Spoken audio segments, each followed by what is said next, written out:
Non, promis, après ça, on arrête avec les tops. Oh, monsieur Lambourg, je sais pas que vous avez la pêche et que la vie vous traite bien. Aujourd'hui, nous allons traiter de mon top série, enfin traiter, polémiquer, s'embrouiller, s'insulter sur mon top série 2023. Parce qu'on est déjà en 2024, on arrive en février 2024, il faut accélérer les choses, mon gars. Donc au niveau des séries, on va faire un petit bilan rapide. Alors, cette année, très bonne série, comme d'habitude, des super découvertes. Et là, c'est en saison 1, je l'ai pas précisé dans mon intro, c'est que les saisons 1 dont je vais te parler, ou les mini-séries. Pas de saison ongoing, pas des saisons 2, des saisons 3, c'est des saisons 4. Que des saisons 1, mon pote. Donc prépare-toi et prépare ton top à la fin, tu me mets des commentaires s'il te plaît. Donc bilan de très bonnes séries, de très bonnes découvertes, c'était encore top, il y avait encore des superbes œuvres. C'était joli comme tout, mais par contre il n'y en a aucune qui s'est détachée. Donc c'est un top qui est super homogène, c'est la première fois que ça m'arrive. J'ai toujours eu un coup de cœur qui éclate les autres, souvent dans mes tops depuis que je suis en YouTube. Mais là, franchement, super homogène le truc quoi. Et tu vas le voir, vraiment dans mon dernier tiers, elles se valent toutes, donc j'ai fait un classement un peu alambiqué en prenant que des petits détails. Donc ça peut te paraître chelou, peut-être mon numéro 1 il va te dire ouais c'est pas vraiment un numéro 1, mais c'est vraiment au détail, quoi. Au détail sur certains épisodes qui m'ont plus plu que d'autres, etc. Sur une saison à 8-10 épisodes, tu vois qu'il y en a un ou deux qui rejaillissent un peu plus, et c'était plus par rapport à ça. Et un petit disclaimer s'il te plaît, je kiffe les commentaires mon gars, mais si tu veux qu'on reste en amitié dans la communauté des bois, ne me parle pas de cette merdouille, de cette crapule de série qui est Last of Us, parce que c'était vraiment de la haine. Pire série HBO, pire série avec Pedro Pascal qui est en train de chuter. S'il te plaît Pedro Pascal, refais des Narcos et arrête s'il te plaît, ne va pas dans le Fantastic Four et tout. On en a marre de voir ta gueule. Sinon cache-toi dans le monde de l'Ariane, parce qu'on n'en peut plus de toi.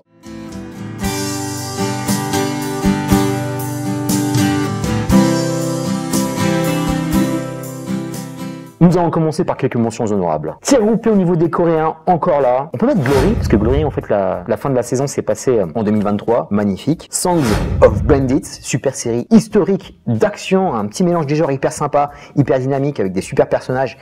Et ça tabasse bien. Et une autre complètement folle, expérimentale, Bargain, qui arrive sur Paramount Plus récemment. C'était vraiment super cool aussi. C'est vraiment des ouf, quoi. Ils arrivent à varier les genres, les Coréens. Et leurs séries sont même mieux que leur film maintenant, c'est en train de prendre le dessus, et ils s'éclatent, et on s'éclate avec eux. American Chinese, qui n'a pas été mis en avant, et qui a été annulé, alors que c'était génial, le concept était génial. C'est sur la légende du roi singe, c'était magnifique, du combat au câble, de l'humour, de l'identification avec la communauté asiatique aux États-Unis, et il y avait le casting de Everything Everywhere All at Once, parce qu'il y a Michelle Yeoh et Ke Huy Quan. À mon avis, le plateau était juste à côté, donc ils ont pu tourner des scènes ensemble. Ils avaient tout pour réussir à faire une grande série, et c'est parti dans le caniveau, encore une fois, annulé, et c'est vraiment dommage, parce que Disney Plus ne savent pas mettre leur bonne série en avant. Du très fun, Twisted Metal, une série adaptée d'un jeu vidéo, mais là qui est bien faite, qui est faite dans les règles de l'art. On est là, on s'éclate, un petit format, il y a de l'action, il y a de l'humour, il y a de la violence, tout ce qu'on aime. Et une autre grosse surprise, série de fin d'année, et c'était bien fun parce que ça nous a réchauffé le cœur, parce que c'est tout ce que je veux, c'est toutes les séries qui manquent, c'est un concept qui manque complètement aux séries télé, c'est une série télé qui s'assume complètement, les séries télé qui s'assument, c'est les best. Obliterated, qui était sur Netflix, au début je pensais vraiment que c'était une série qui allait me faire penser à NCIS, les experts Manhattan, les experts Miami, j'en sais rien, et finalement c'est une série d'action, graveleuse, qui fait un peu n'importe quoi, mais qui est super attachante. C'est comme si 24 heures chrono avec notre ami Jack Bauer rencontrait Very Bad Trip à Las Vegas. Ça se passe sur 24 heures et il se passe plein de merde. C'est super violent, c'est vulgaire. Il y a du nude de tous les côtés avec de la physique, des personnages caricaturaux qui assument complètement les clichés ambulants qu'ils sont, que ce soit les hommes comme les femmes. Ils sont la plupart du temps à côté de leur pompe, ils sont la plupart du temps foncedés. Il y a du sexe, il y a de tout. T'as l'impression que c'est une production Michael Bay, avec l'humour dégueulasse des films des années 80, début des années 2000. Mais c'était canon, et c'est ce genre de série qui manque, quoi, tu vois. Des séries patriotiques qui vont à fond les ballons, c'est comme si on dopait Hawaii Five-O et tous les autres, quoi. Et c'est ça qui manque. Franchement, c'est pas passé loin qu'il soit dans mon top 10. Et un autre, je le mets pas dans mon top 10, mais gros chef-d'œuvre, plutôt. En même temps, quand tu vois les blazes qui sont à la production, à la créativité de ce projet animé, c'est un truc de malade. Urasawa, je me rappelle plus. Le mec de Monster. Teisuke, le mec de Astro le petit robot. L'animation est formidable, le sujet est formidable, ça parle des IA comme personne. J'aime bien aussi comment c'est transposé parce que ça se passe en Europe. Et j'ai apprécié par-dessus tout le propos, quoi. Le propos qui me travaille du début à la fin. Le seul truc que je peux pas mettre dans mon top 10, c'est que j'ai l'impression qu'il y a un univers qui m'échappe parce qu'il y a plein de personnages qui sont déjà là et posés. C'est comme si en fait il y avait plein de saisons de cette série et là on arrive à une sorte de finale et des fois en fait ça me met un peu sur le côté et c'est ça qui est dommage. Parce que je pense que c'est un univers qui est là, qui existe peut-être, je sais pas, vous allez peut-être me renseigner parce que je suis pas du tout au fait des mangas, mais peut-être qu'il a été fait en papier, peut-être qu'il a été fait en animé, peut-être qu'il a été fait au Japon, mais en tout cas j'ai jamais vu ce qui s'est passé avant. Et de voir Astro le petit robot à pareille fête, modernisé en 2023, parce que moi j'ai vu le dessin animé dans les années 80, c'était vraiment formidable. Quelle maturité dans l'écriture, c'était top. Grosse série aussi. Et nous passons à notre top 10. Alors 10e place, Cocorico, vive la France. Cœur noir, qu'est-ce que j'ai aimé, mini-série, première saison parce que ça reste très ouvert, j'espère qu'il y aura une saison 2 d'ailleurs. Sur Amazon Prime, je misais pas un copec dessus et c'est un sujet dont la France commence à être vraiment haut niveau par rapport à raconter leur histoire est réaliste. Bah là c'est romancé parce que ça se passe, c'est un fait qu'on connaît pas, mais je pense que ça se passe un peu comme ça quand même, du côté du ministère de l'Intérieur, du côté du ministère de la Défense, avec ces militaires qui partent dans des zones de guerre. Là ça se passe en Irak et ça va à fond les ballons. Moi j'aime beaucoup ça, il y a beaucoup d'action, on est directement dans l'embrouille. Ce n'est pas verbeux pour un sou, ça va directement droit au but. Et dès le premier épisode, on est à fond dedans, ça se passe en Irak. Ça m'a fait penser beaucoup au film Novembre. Des films qui sont pas là pour te faire la morale, ils sont pas là pour pointer du doigt un peuple, ils te mettent dans une réalité de guerre qui est dégueulasse, tu vois. Il n'y a pas de glamourisation. Et ils te mettent aussi dans la psyché de ces soldats qui sont envoyés au front et qui n'ont rien à dire, quoi. Ils sont un peu robotisés. Et là, on voit leur sortiment, on voit tout ce qu'ils portent comme cicatrices, physique ou psychologique. C'est super violent. Et purée, les scènes d'action sont super bien filmées, quoi. C'est hyper vénère, c'est hyper dynamique. De très bons acteurs. Nicolas Duvauchel qui commence à rentrer de plus en plus dans mon cœur. Des fois, je l'aimais pas trop au début, quoi. Il avait ces petites phases de miné, beau gosse et tout, ça passait pas. Mais là, plus il vieillit, plus le mec est crédible. Plus le mec est canon, plus le mec a du charisme. Et tout le reste du casting suit aussi. Et ça rentre dans la lignée des œuvres guerre qu'on a vu récemment sur Netflix. Il y avait Mossoul. Voilà, c'est pareil, ça se passe en Irak et c'est aussi bien filmé et aussi bien transposé. Cœur noir. 9e place pour L'Omen, l'histoire de Baz Reeves. Encore une fois, production Taylor Sheridan. C'est le mec qui maîtrise mieux cette frise historique du Far West. Une vision aiguisée et réaliste de cette époque de sauvage. Et une magnifique mise en scène, tout en retraçant l'histoire incroyable de ce personnage hors du commun. Parce que Baz Reeves, c'est une légende, ça fait longtemps que j'en entends parler. Et là, c'est un bon condensé qui te donne envie d'en connaître encore plus sur le premier marshal shérif noir de l'Ouest américain. Surtout, c'était l'Ouest raciste, c'était un Ouest de bâtard. C'était post-guerre civile, c'était le début de la civilisation américaine, l'état de droit. On sortait aussi de l'esclavage, mais le racisme était tout autant violent, sans pitié, discriminatoire, xénophobique à mort. Et quand tu vois que ce personnage ressort, et chaque épisode, tu vois que il commence à glow up, il commence à prendre en puissance, ça devient une légende de l'Ouest, et tout le monde le craint et le respecte. Et c'est parfaitement mis en scène, la photo est formidable, ça met vraiment en valeur les grands espaces. On va s'éprendre de ces paysages naturels, mais tu vas flipper aussi, parce qu'ils sont pas des vertes et des pas mûres, tu vois. Tu sais très bien qu'à n'importe quel moment, tu peux te faire shooter. À n'importe quel moment, il y a un Indien qui peut sortir et te scalper. C'était pareil dans 1883, et là c'est la même. Accompagné d'un casting 5 étoiles. Oyolo, j'avais du mal un petit peu avec lui sur certains films. Il y a d'autres films où je l'apprécie beaucoup, mais le mec déjà, dans sa filmographie, ça impose le respect. Il a incarné Martin Luther King à l'écran, et là il incarne encore un personnage magnifique de cette communauté qui est très important. Il le porte vraiment bien, très à l'aise dans les scènes d'action, parce qu'il y a beaucoup d'action, ça n'arrête pas de se gunfighter, accompagné de véritables gueules, des seconds couteaux qui manquent terriblement à l'écran. Je pense à Donald Sutherland, je pense à ce bon vieux Dennis Quaid, et surtout Barry Pepin qui fait très bien les crapules. C'est un FDP très classe, level gold. Et dommage qu'on voit pas assez ce gars-là parce que j'aime le détester. Donc, grosse reco, fonce sur Baz Reeves, tout est sur Paramount+. The Curse, objet artistique hallucinogène, très dans l'air du temps, très A24. C'est un peu ce qu'avait proposé Atlanta, et tu vois qu'il y a ses héritiers qui arrivent avec pas mal de séries qui ressemblent à ce genre de projet. Mais au départ, je suis allé par curiosité, quand j'ai vu l'affiche, je me disais, attends, c'est quoi? C'est une comédie? C'est une dramédie, je sais pas ce que c'est. Et j'ai cliqué dessus et j'ai vu un blaze, Safdie, Benny Safdie, pour être précis, parce que les frères ils sont en séparation artistique là. Ils se sont quittés pour différents artistiques. Enfin, je sais pas s'il y a embrouille entre eux, mais chacun prend son chemin au niveau de la réal. Donc Benny Safdie à la production, à l'écriture, devant et derrière la caméra, bah, j'ai foncé parce que tu suis le Robot des Bois Chronicles ou pas? Est-ce que tu suis? On a parlé de Good Time, on a parlé de Uncut Gem, et moi je kiffe tous les projets qu'ils proposent, ces gars-là. Donc là, proposé en format série télé, tu sais que ça va les percuter. Parce que dans les premières minutes, il y a tout ce qui est susceptible de me plaire. C'est une charge anti-bobo insaisissable, avec des sujets sociétaux très importants. Arnaque immobilière, gentrification, problème d'identité, avec le traitement de ces réserves indiennes américaines qui sont toujours un problème. Couple complètement perdu, ô combien toxique, mini pénis, parce qu'en ce moment ça n'arrête pas le fridique, on en a vu partout en fin d'année, hein. Sur fond de télé-réalité, et c'est hyper bien fait, c'est hypocrite à souhait, c'est dégueulasse, t'aimes bien te foutre de leur gueule, tu rigoles jaune, et autre chose qui m'a frappé, et ça sonne étrange dans ma bouche, hein. Franchement, jamais j'aurais pensé voir cette personne à pareil fait, parce que j'étais un peu dur au début de sa carrière avec elle, je l'ai pas trop apprécié sur certains rôles, d'autres où je la trouvais très sympa, mais je la trouvais vraiment surcotée, et finalement, elle m'a fait ravaler mon fiel, et elle m'a convaincu, elle est en train de mettre tout le monde d'accord, et Emma Stone est en train de devenir la meilleure actrice de l'univers. À un moment, faut céder. Quand tu vois que la meuf est talentueuse, quand tu vois qu'elle prend plein de risques par rapport à sa carrière, qu'elle aurait pu jouer des petits rôles de belle gosse, et là qu'elle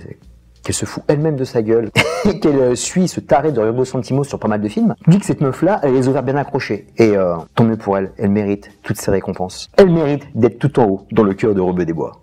Parce que quelle performance de loca. Bravo Emma, tu es un inquiétant psychopathe, mais on t'aime.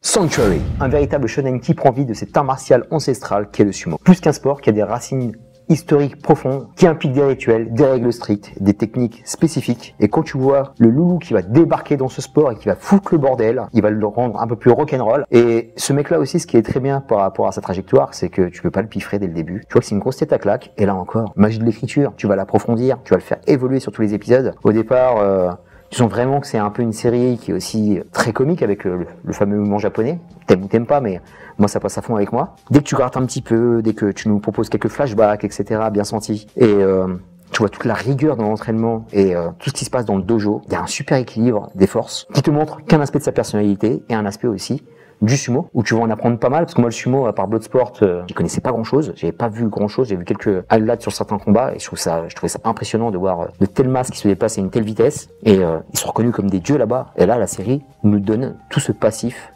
qu'il y a avec cet art martial, et ça c'était très fort, parce que c'est hyper bien développé. Tous les détails, hein, la façon dont ils se battent sur la terre, même par rapport au training, hein, le training il est vraiment balèze, et tu vois que les mecs sacrifient leur corps, parce que c'est très physique, hein. J'ai reproduit un peu de leur technique d'entraînement dans mes propres entraînements, c'est super chaud. Et ça va nous donner un superbe éclairage dessus, et un superbe rise and fall, parce que quand tu vois comment il termine à la fin, quand tu vois toute la violence qu'il a pris dans la tête, parce que c'est archi violent tout ce qui se met dans la gueule, les gars. Hein.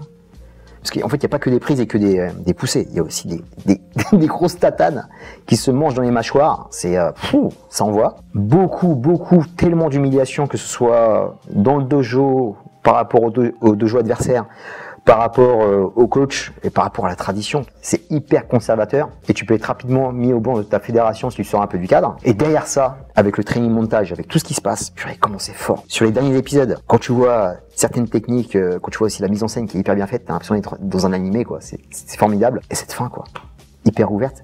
Donc le combat continue, et j'espère voir une saison 2, je sais pas si c'était annoncé ou pas pour cette année, mais vite fait la suite, quoi. Parce que ça continue de plus belle, et je pense qu'on est vraiment au balbutiement d'une super série, d'une super saga. Sanctuary.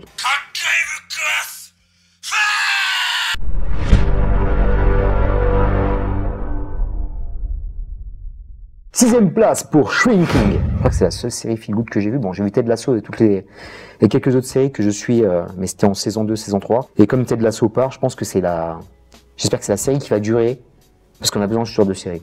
Des séries ensoleillées, mais pas cucul à praline, qui versent pas dans le pathos, qui nous donnent beaucoup de moments de rire, de joie, mais aussi beaucoup de peine, et c'est aussi un bon équilibre, un bon mélange des genres, parce que elle aussi, elle arrive à traiter en profondeur ses personnages, parce qu'il y a beaucoup de thématiques qui me plaisent, comme le traitement du deuil, une sacrée daronade, encore une fois, entre un père et une fille dont les relations sont alambiquées, les relations au travail, et j'aime beaucoup où ça se passe, parce que ça se passe dans un cabinet de psychiatrie, avec toutes les thérapies qui en découlent, et tu vois qu'il y a de bonnes morales, il y a de bonnes issues, dans un traitement qu'on va suivre tout au long de la série, avec un super personnage, un ancien soldat qui est en PTSD, qui porte un syndrome post-traumatique. J'ai trouvé ce personnage excellent, et le traitement qu'il a avec son psychologue aussi est excellent. J'aime bien tous les biais par lesquels il passe. C'est jamais facile, c'est jamais réglé au bout d'un épisode. Et ça, j'ai beaucoup apprécié.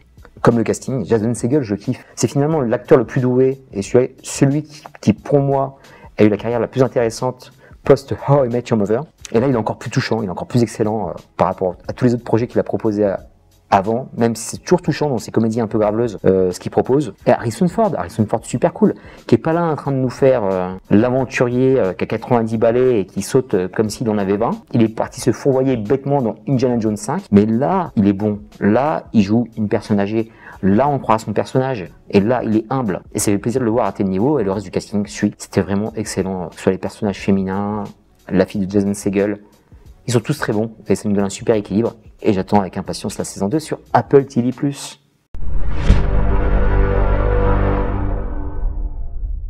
Cinquième place, et franchement, cinquième place, tout à l'heure, j'avais dit dernier tiers, mais cinquième place, je pense que la deuxième moitié, c'est facilement des top 1 de pas mal d'autres personnes qui font des classements de séries télé comme moi. Alors, cinquième place, Blue Eye Samurai, quel animé de folie, quelle série, c'est une série hyper globale, hein. C'est pas qu'un animé, tu mets pas que dans un classement d'animé, parce que l'écriture est tellement forte. C'est la Arcane de 2023, je te rappelle, Arcane avait tout éclaté, et ben là, c'est Blue Eye Samurai qui cartonne tout. C'est la série qui met tout le monde d'accord. Tu ne peux pas la détester.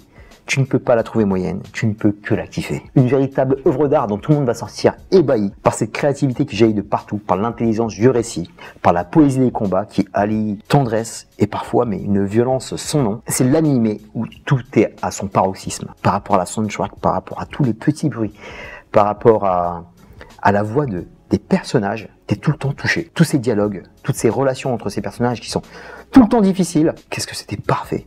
Mais vraiment, c'est vraiment imperfect. Si t'as pas vu Blue Eye Samurai, mon pote, je te tabasse. Faut que tu y ailles tout de suite.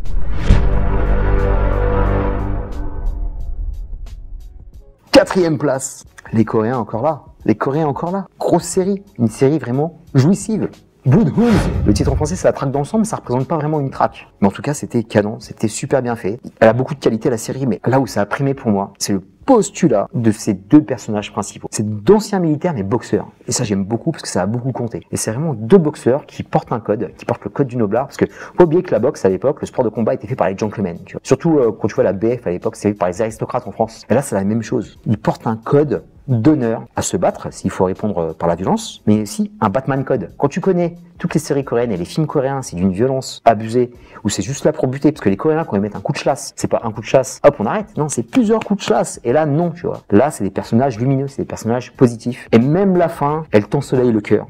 Je sais pas si ça se dit ensoleille le cœur, mais je le tente quand même. Parce que les Coréens, ils font dans le sombre, ils font dans le cynique, ils font, c'est du no futur. Et tu finis vraiment dégoûté à chaque fin de série, tu finis dégoûté à chaque fin de film, et là t'en ressors avec une expérience positive. Et c'est hyper jouissif, parce que quand tu aimes l'action et quand tu aimes le fight, c'est canon. Dès la première scène, quand tu vois ce personnage, ce qu'il fait à l'arrêt de bus, c'est formidable. Et après, quand tu vois tout ce qui se passe par rapport à l'histoire, ou un sujet très important aussi, c'est le système économique, la pauvreté, et c'est une série qui se passe dans le Covid, donc tu vois vraiment que la société est en train de s'écrouler, il y a beaucoup de boîtes qui sont en train de s'écrouler, et à chaque crise, t'en as qu'on profite, donc t'as tes usuriers qui viennent dépouiller des gens, les mettre dans la misère, les mettre en banqueroute, et si tu rembourses pas, tu te fais fumer. Et t'as un autre mafieux coréen aussi qui arrive, et qui est super touchant aussi, parce que lui, il est en quête de rédemption, donc il est là aussi pour aider les gens, et ça va faire une sacrée team-up, où ça va se fighter contre des mafieux, et j'aime bien les fights surréalistes des Coréens. Là, ils sont deux, c'est souvent du 2 contre 20, quoi, tu vois. Et ça se tape vénère. Et eux deux, ce qui est très fort, du début à la fin, ils se tapent comme boxe anglaise. Donc c'est que avec les poings, il n'y a pas de balayette, il n'y a pas de chasser, il n'y a pas de fouetter, parce qu'en fait, les Coréens, tu connais leur sport de combat préféré, c'est le taekwondo, donc ça met du kick, ça met du high kick, et là pas du tout. Et pareil, ils se battent jamais avec des armes, ils refusent de combattre avec les armes, et ils ont le Batman code où tu refuses de buter. Parce qu'ils peuvent buter, puisque tu vois que les mecs sont super forts, en plus, ils progressent d'épisode en épisode, surtout à la fin, c'est là aussi c'est shonen quoi. Tu vois que les mecs, le corps il se transforme, tu vois qu'il frappe beaucoup plus fort, tu vois que les droites font mal, et c'est ça qui est fort avec les Coréens. C'est pas même au niveau du son de la pêche qu'ils donnent, ah mon gars, tu sens la violence et tu sens que vraiment il y a un travail d'orfèvre au niveau des chorégraphies de combat. T'arrives à te repérer, qu'ils soient plusieurs. Et même au niveau des styles, hein. À un moment, il y a un mec MMA qui va se taper contre le boxeur. T'as le gros bourrin contre un petit gabarit, et il essaie de donner un maximum de réalisme, même si tu sais que c'est un peu ouf. Mais c'est vraiment canon. C'est les fights que j'aime. Et là, c'est une série à fist fight. Il n'y a pas de gunfight. Et même les vieux assassins qui arrivent aussi pour prêter main forte, ils ont leur spécificité. Et il y a du combat au tonfa, il y a du combat au schlass, mais les deux protagonistes, deux protagonistes, on va dire, tu vois vraiment qu'ils sont là qu'avec les poings. Et moi, je kiffe l'anglaise. C'est mon sport de prédilection, l'anglaise. C'est le premier sport que j'ai pratiqué d'ailleurs. Et ça m'a grave touché. Et c'est super jouissif. Et je kiffe d'épisode en épisode. Et vraiment, j'ai pris un pied énorme. Et j'ai appris qu'il y a une saison 2. S'il vous plaît, la ratez pas. Faites-nous ou une bonne suite, parce que ces deux personnages le méritent. Et il y a encore d'autres choses à creuser, je pense. Les Coréens, je vous aime.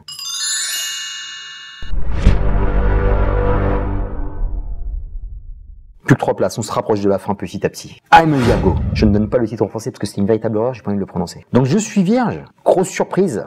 Parce que là aussi, je savais pas, je connaissais pas ce projet. Il y a une promotion qui est un peu zéro quand même, hein, sur aussi Prime. Hein. Je taclais un peu Disney Plus par rapport à ce qu'ils proposaient, mais c'est vraiment mauvais, quoi.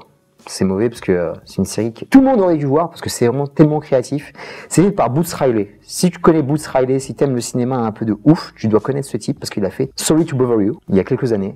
Et là, il transpose son délire complètement loufoque en série. Et c'est beaucoup plus digeste, parce que je me rappelle Sorry to Bother You, que j'avais beaucoup apprécié. Je sais pas ce qu'il voulait trop me dire en fait par rapport à ce film, c'était un truc de fou, je sais que c'était une attaque un peu sociétale. Et là, il a pris beaucoup plus de temps pour étendre son propos sur, je crois que c'est 8 épisodes, 6 épisodes, je me souviens plus. Il y a pas beaucoup d'épisodes, mais en tout cas, c'est très efficace. Petit format de 30 minutes. Et j'ai beaucoup aimé parce que en fait, tu peux voir plusieurs thématiques qu'il entreprend. Déjà, tout le côté fantastique, parce que tu peux voir aussi ça comme une série super-héroïque. Bon, là, il y a tout venant de la thématique du super-héros qui commence à devenir très pourri au cinéma, mais en série télé, ça se débrouille vénère, et là, tu peux voir aussi ça comme un univers super-héroïque. Mais il n'y a pas que le géant, parce qu'il y a d'autres personnages avec des pouvoirs super originaux. Il y en a une qui est vraiment excellente, qui est hyper bien traitée, et t'en as une autre qui a le pouvoir de l'année. Enfin, un des meilleurs pouvoirs que j'ai vu par rapport au genre super-héros, alors que moi, je suis lecteur de comics, mais le pouvoir qu'elle a, il est tellement efficace, tellement efficient par rapport à notre société, par rapport à tout ce qu'on est en train de vivre. Et là aussi, idem, il y a une charge sociétale qui est importante par rapport à ce qui se passe aux États-Unis. Et là, il y a une grosse bavure. Et là, ce qui est très bien, c'est que c'est pas une bavure policière, c'est une bavure par rapport à l'hôpital. Parce que, tu sais, dans les hôpitaux américains, si t'as pas de sécu, si t'as pas de mutuelle, tu peux rester sur le pas de la porte, juste à l'entrée, en train de crever, ils vont pas te prendre, quoi. Et là, c'est ce qui se passe. Il va se passer pas mal de choses par rapport à ça. Il va y avoir une sorte aussi de némésis. En fait, c'est pas vraiment si c'est un méchant ou pas, mais là aussi, c'est bien traité par rapport au personnage de Walton Goggins, qui est une sorte de caricature d'Iron Man. Et il a la coupe de cheveux la plus dégueulasse de l'année. Et moi, j'aime beaucoup les coupes de cheveux dégueulasses, ça me passionne. Et il est encore magnifique, quoi. Juste génial. Grosse série créative, très belle performance encore de Jared Jerome, et il va y avoir aussi la scène de cul la plus gênante de l'année. Vraiment, il y a une scène de cul.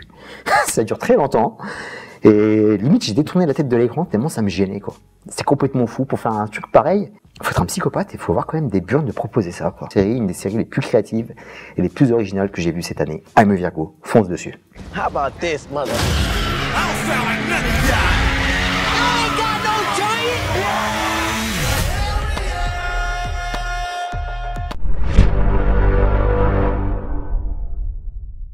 Deuxième place, elle est restée tout en haut des charts toute cette année, parce que c'est la première série que j'ai vue en 2023. Elle a tenu la dragée haute à pas mal de séries, elle s'est fait dépasser que sur la fin, parce que pour moi, elle était vraiment top, c'était la première, elle était au sommet. Mais je dois lui rendre hommage par cette deuxième place. La Dauphine, Copenhagen Cowboy, de notre ami Nicolas Winding Refn, qui passe en série aussi. Et là, c'est très intéressant, parce que le mec a quartier libre par rapport à tous ses fantasmes, par rapport à son fétichisme. C'était vraiment ouf. Quelle série de malade, encore une série insaisissable, tu sais pas sur quel pied jongler. C'est complètement fou, tu vois ce personnage énigmatique, le personnage de Miyu qui va traverser le paysage criminel de Copenhague. Ça fait un peu flipper parce qu'il y a toutes les communautés, tu vois. Il y a les pays de l'Est, et les Asiatiques, il y a les Danois qui font un peu flipper façon mi-viking, mi-facho. Et t'as ce personnage qui est au milieu de tout ça, elle a l'air toute fragile au départ. Et elle prend de la puissance, elle prend de l'ampleur et tu sais très bien qu'en fait, faut pas rigoler avec elle. Et j'en suis complètement tombé amoureux. Plus la série avançait, plus j'étais love d'elle. Love d'elle, j'ai envie de la soutenir, j'ai envie de la prendre dans mes bras. J'avais envie de convoler en juste noces avec elle, carrément. Et même, comment elle était accoutrée, c'était vraiment top. Et c'est complètement ouf, hein. Au début, tu penses vraiment que c'est du crime premier degré, quoi. C'est un paysage mafieux qui va aller chercher dans l'ésotérisme le plus total, dans de l'horreur et dans du fantastique. Avec cette fin, tu comprends rien. Qu'est-ce qu'il a fait? Et c'est assez pesant parce qu'il y a toujours cette tonalité dramatique et sombre pendant cette exploration criminelle, parce que lui, il kiffe ce genre de thématique. Ce qu'il a fait dans sa filmographie et j'ai oublié de te citer la série Too Old to Die, je crois, c'est la série qui était passée sur Prime aussi, qui était canon. Et là, c'est un peu la même chose, mais il retourne sur ses terres, il retourne au Danemark, et c'est encore plus maîtrisé, je trouve. Il y a toujours cette esthétique distinctive et bien léchée, cette narration qui est super lente, surtout au départ, hein, franchement, il te faut au moins 3 épisodes pour t'adapter. Mais c'est toujours aussi contemplatif et beau visuellement. Après, t'aimes ou t'aimes pas les néons, c'est toi qui vois, mais ce que j'aime par-dessus tout avec lui, c'est que c'est audacieux, c'est complexe, et il t'offre une véritable expérience, une expérience en série télé, qui a nulle part. Et ça fait du bien, mon pote. Il faut explorer, il faut se confronter, tu vois. Il y a de la friction au départ quand tu pars le voir, hein. Surtout au début, hein. Tu dis, attends, mais qu'est-ce qu'il me propose? Qu'est-ce que c'est relou? Et finalement, tu prends plaisir et tu es récompensé sur la fin parce que t'es resté. T'es resté, ça me fait plaisir pour ce gars. J'ai vu le making of, il était passionné, il en chialait. Et en plus, il fait son Hitchcock parce qu'il met sa frimousse dans un de ses épisodes. Mais j'ai trouvé ça passionnant de bout en bout et cette deuxième place est largement méritée. Copenhagen Cowboy. Et je sais pas si c'est vachement ouvert sur la fin. Mais si on fait une mini-série, je serais très satisfait. S'il me propose une suite, ce serait très intéressant. Mais il est parti tellement loin, je sais pas comment il peut retomber sur ses pattes par rapport à ce qu'il nous a donné. C'est parce qu'on est complètement après dans le fantastique. Et je sais pas s'il va le maîtriser, ça. À voir. Czysty dziawo.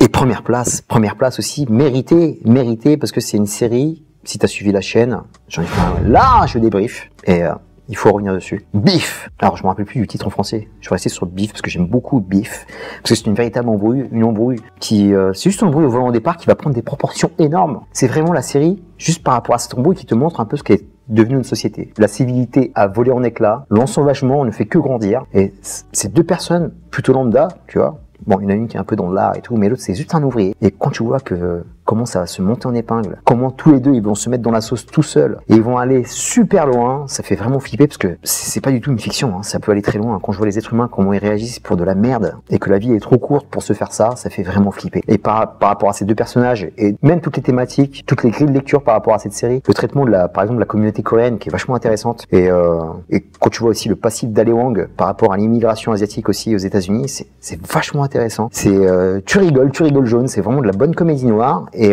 derrière, il y a deux véritables performances d'acteurs. Ale Wang, que je connaissais que de la comédie d'une stand-up, je l'imagine pas à ce niveau. Et là aussi, Glenn, parce que je l'appelle Glenn The Walking Dead, Stephen Yeun, c'est pour moi, avec John Berthold, celui-là qui a la meilleure carrière post-Walking Dead. Parce qu'il a fait que des choix audacieux par rapport à sa filmographie, par rapport aux séries. Et là, il assure. Super personnage, un personnage loser total. Et tous les deux, hein, tu vas autant les apprécier, autant les comprendre et autant les détester que tu vois vraiment sur la fin. Même moi, j'ai pris parti sur je le dis pas, mais j'ai pris parti pour un des deux personnages parce ils ont vraiment abusé. Et cette fin, les deux derniers épisodes, c'est des chefs-d'œuvre, mon pote, des œuvres d'art. C'est ça que tu vois dans les séries télé, une réalisation qui éclate le cinéma. Et le dernier épisode complètement fou, c'est visuel et tout, jusque la fin. Et là, par contre, il faut que ça s'arrête. Pas de saison 2, s'il vous plaît, parce que c'est une vraie bonne mini-série télé. Et ces deux acteurs sont trop talentueux pour les laisser dans une mini-série. Les bloquez pas, laissez-les aller faire autre chose. Et attention, Steven, mon pote, va pas sur le MCU, va pas nous faire Sentry, mon pote. C'est pas pour toi. Reste dans ce que tu fais. Fais-nous kiffer. La Voix d'Invincible et ce genre de projet, c'est génial, mais ne va pas là-bas. Ça pue la loose. C'est une malédiction totale. Ne va pas faire Sentry. Écoute jamais. Écoute-moi, mon pote. Listen to me. Donc, Beef, première place. Terminé pour cette top série 2023. Je te dis à très bientôt pour de prochaines vidéos. D'ici là, porte-toi bien. Merci pour tes likes, tes partages, tes commentaires. Lâche-moi un commentaire, s'il te plaît, de ton top série 2023. Qu'est-ce que t'as kiffé? Qu'est-ce que t'as pas kiffé? Mets-moi un commentaire aussi par rapport à mon top. Qu'est-ce que t'as aimé? Qu'est-ce que t'as détesté? Tu peux aussi m'insulter. Tu connais l'adage, je connais cette chanson, ce rituel. Robe des bois est une lolope. Robe des bois est une lolope. Plein de gros bisous, mon Sabi. Peace and love.